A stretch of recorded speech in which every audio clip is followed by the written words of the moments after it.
absolutely. What are some of the major signs of burnout?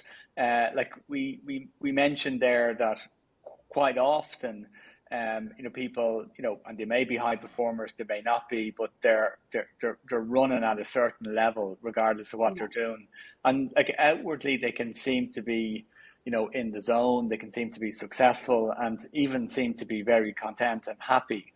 And sometimes these signs aren't visible on the outside. So maybe if you have some insights into like what are the signs of burnout internally, like that, people can maybe register with them themselves, and maybe externally if like friends or colleagues or partners want to see what they are. Yeah, absolutely. So some of the easiest signs are physical signs.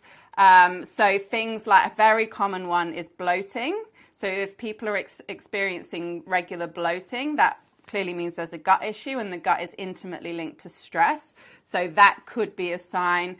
Erratic energy. So quite often, if you are in a state of burnout, your adrenal glands can get fatigued. And so what that means is your energy can be up at the wrong time of day and down at the wrong time of day. So you might be really tired when you wake up. You might then actually regain some energy, come back down again in the afternoon, and then be wired again in the evening when you should be going to sleep.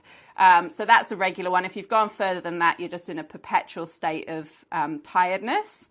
It can also be other digestive issues. So if you've got erratic bowels, that can also be a sign. Hormonal issues. For ladies, that can be with their cycle. They might get worse PMS. For men and ladies, they might have low libido.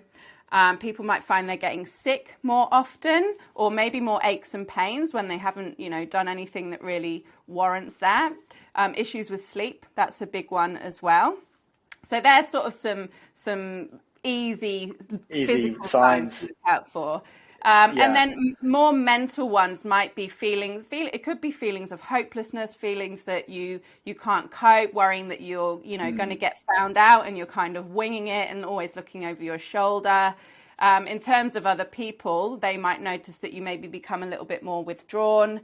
Maybe you're drinking a bit more, maybe you're eating or a bit more or a bit less. Maybe you're more irritable, more argumentative.